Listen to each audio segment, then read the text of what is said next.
Volkswagen claims their Golf R competes with the Subaru STI and the Mitsubishi Evo. But the stats put it closer to the standard WRX. So we brought a Subaru WRX and a Mitsubishi Evo MR to see where this car fits and who it's for. It's a performance car for grown-ups. The problem that I have is that when it comes to driving, I'm still a child. I'm coming away very mixed. I like the Golf. I like German engineering. I want to like this car more.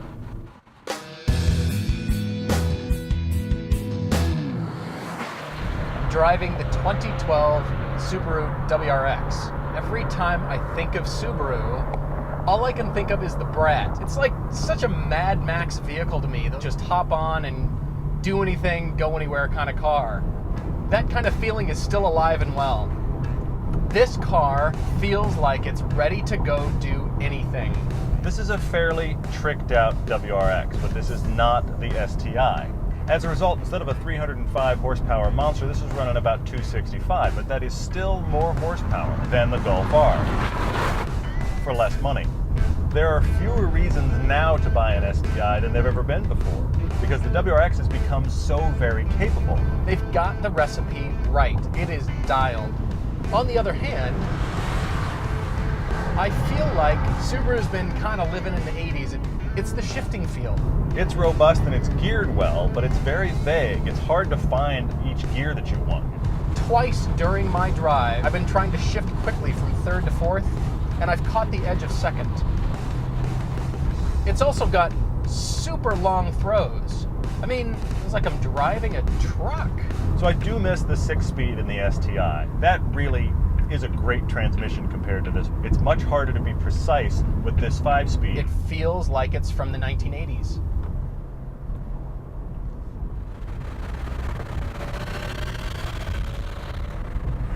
The WRX feels much closer to its economy car roots than the Mitsubishi Evo, but it has a usable sports car capability that most affordable sports cars only dream of. The engine is the jewel of this car. 2.5 liter, flat 4, and man does this make power. This is by far the most willing engine of these three. It's the easiest to rev. It just wants to hunt wherever you'd like to be in the RPM band. It's ready to go there. And before it spools up the turbo, it has the least noticeable lag. That's because it's got an extra half liter of size. Now, it's not that powerful below 4,000 RPM, so you're going to want to drive it around above 4 everywhere you go. But if you hot shoe this car, you're going to be surprised.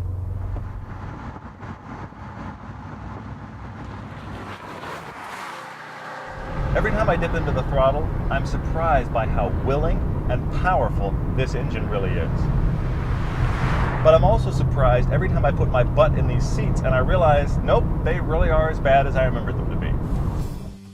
These are the performance design seats, and they look great. The problem is, they are shockingly terrible. There is no lumbar support for your lower back. Like Subaru has this image to uphold, and they're kind of letting me down here with some interior materials and these seats. I don't have a problem with an affordable car using more basic materials to give you more performance. But in that case, it should be a more simple design. There's just a ton going on here. Lines crossing each other, swoops meeting right angles. It's just a little too much.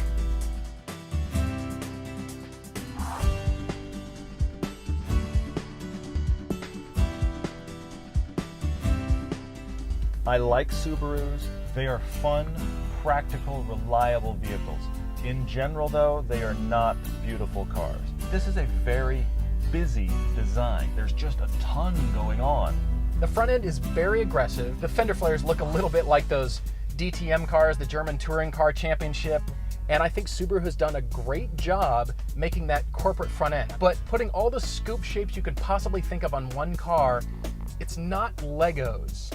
Interestingly enough, the four-door is 6.5 inches longer than the hatch. So these cars start to look awfully different. I feel like this car could be so much better looking because there's so much goodness here. There's so much performance in this car. And it feels kind of close to the Golf as far as its ability to roll over and feel soft and compliant.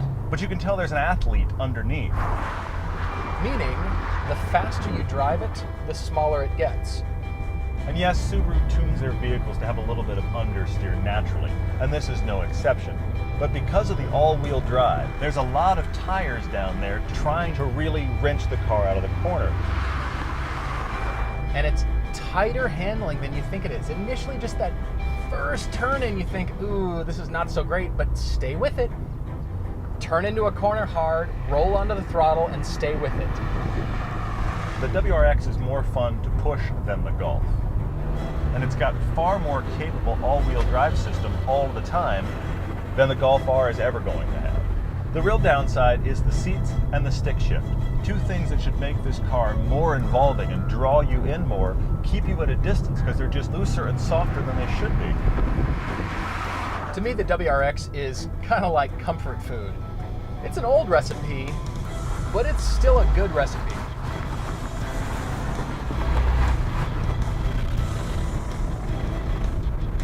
This car is like a low-maintenance girlfriend.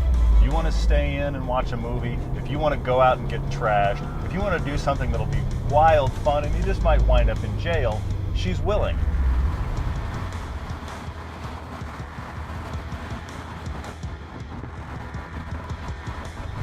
It checks all the boxes is the thing. I mean, aside from the interior, as far as a performance and driving machine, and it's especially checking the price and value box for sure. I mean, any of the front-wheel drive posers of the world cower in front of the WRX. And every time I'm in one, I'm struck by the fact that this car, you can start to get in it for the same money as the things of like the Civic and the Mazda 3 of the world. And yet you can get this performance.